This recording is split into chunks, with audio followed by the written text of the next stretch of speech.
Iepriekšējā daļā es pabeidzu metināt rāmim augšpusi. Vēl es pieķēru vietā nesošās caurules. Tagad es metināšu rāmim apakšu un caurules iemetināšu kārtīgi.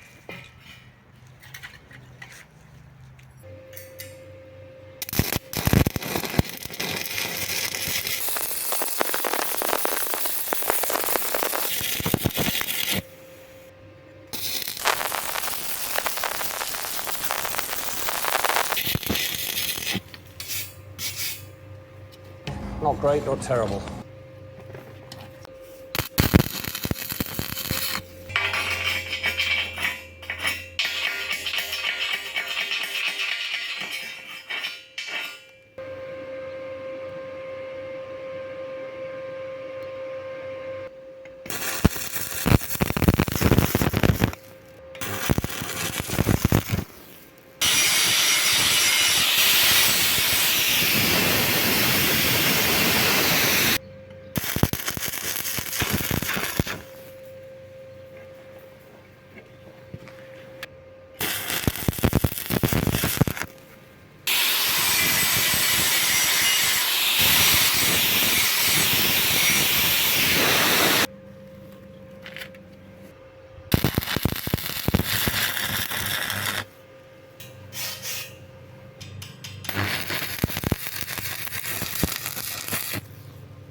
Tā kā rāmis jau bija sagriezts otrādi, es piemetināju arī caurules.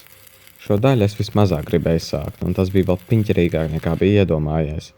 Es tās mēģināju sametināt ar dažādiem paņēmieniem un ar mainīgiem rezultātiem, taču beigās viss sanāca ar pieņemamu kvalitāti. Šeit tomēr galvenais ir to izturība, ne tik ļoti glītums. Pie tam šīs šūs nebūs īpaši redzams jebkurā gadījumā, jo priekšā būs dēļi ar nelielu pārkari.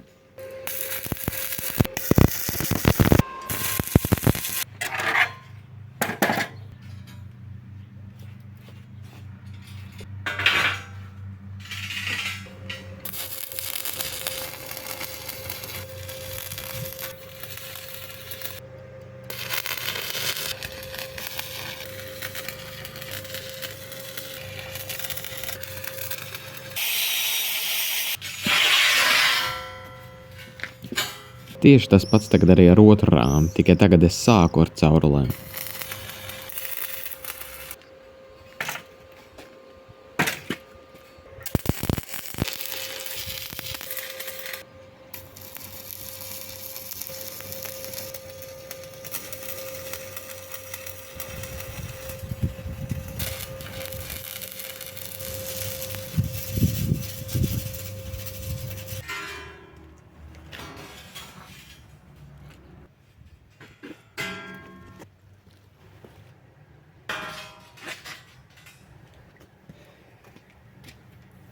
Tagad abi gali ir gatavi, bet rodas jautājums, kā tie savā starpā turēsies kopā un pie kā stiprināsies dēļi.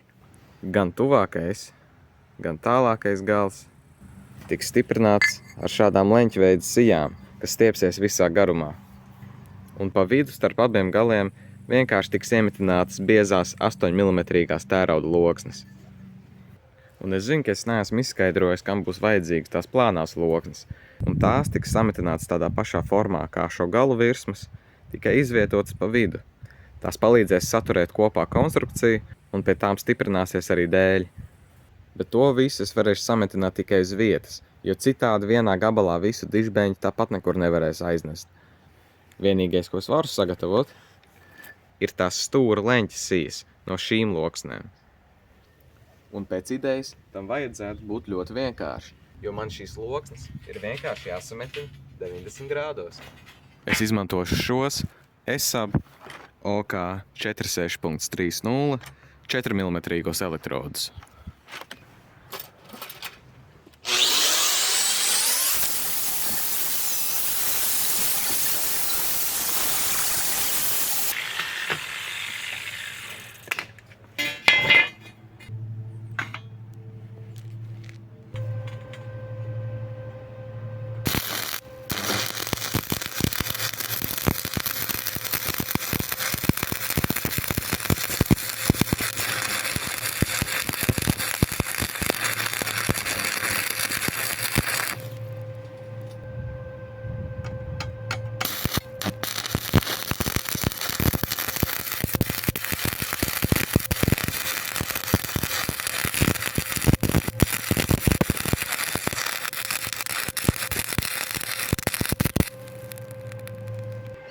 Jāsaka tā, ka diezgan sūdīgi.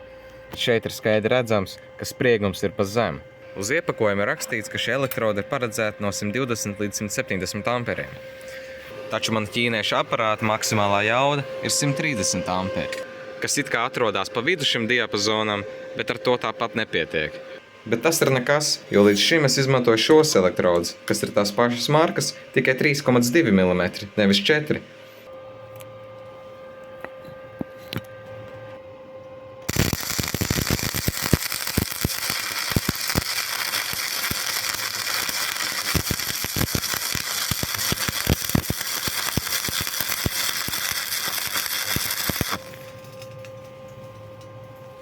Tagad es pieķeršu klāt otru galu.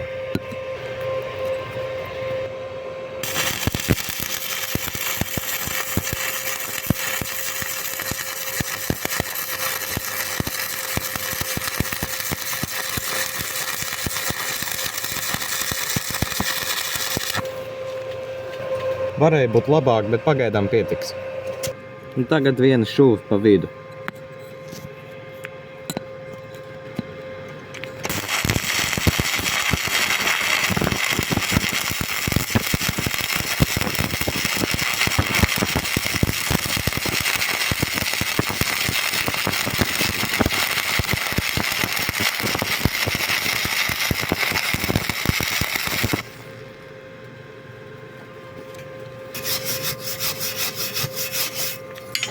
Es teiktu, ka šī šuva sanāca labi.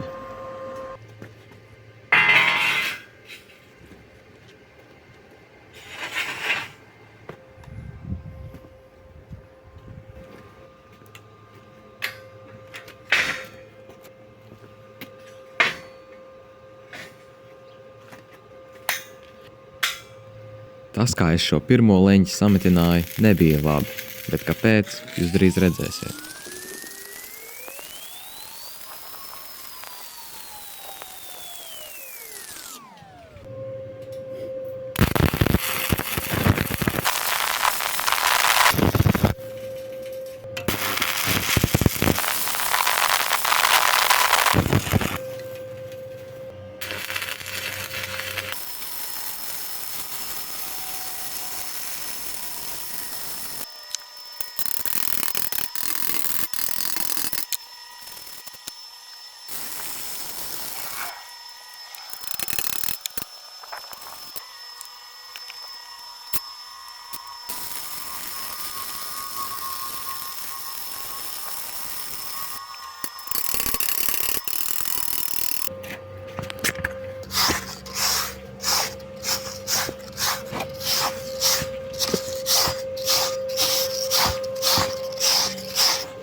Kopumā izskatās diezgan labi. Vietām ir sliktāk, vietām ir labāk.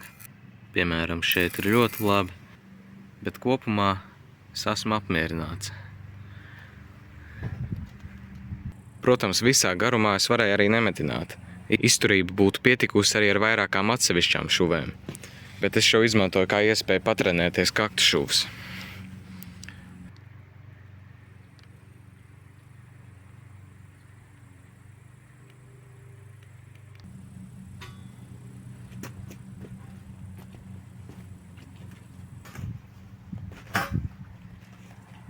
Paskatoties no malas, var redzēt, ka ir diezgan liels izliekums. Un iespējams tas, ka es metināju vienā garā šuvē, ir iemesls tam. Un vēl mana kļūda bija, abos galos es piemetināju normāli. Vidū ir ok, bet vajadzēja vēl no sākuma vairākās vietās pieķert klāt, jo arī šī loksne ir izliekusies. Bet es domāju, ka būs labi, un bēņi tāpat tās varēs sataisīt. Bet es mēģināšu labot savus kļūdas, taisot otru. Vispār jau metināt vienā garā šuvē var, bet tad obligāti ir jānostiprina abi metināmie materiāli un būtu vēlams ieturēt pauzes starp metinājumiem, lai metāls paspēja atzist. Bet, No kļūdām mācās.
Šoreiz es ņēmu vērā visus savus iepriekšējos padomus, un es teiktu, tas atmaksājās.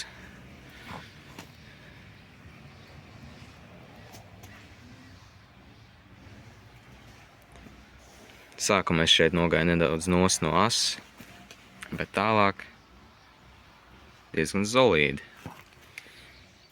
Un šajā reizē es šūs izkārtoju pamīšus. 5 šūs ir šajā pusē.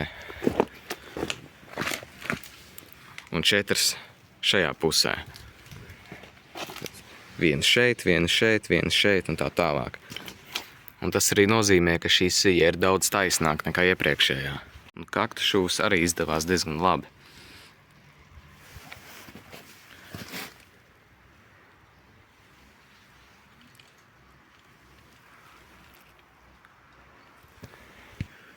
Un lai gan šīs šūs man negribās īpaši slīpēt, tas būs jādara, jo šī ir ārpuse un pie tās stiprināsies dēļi.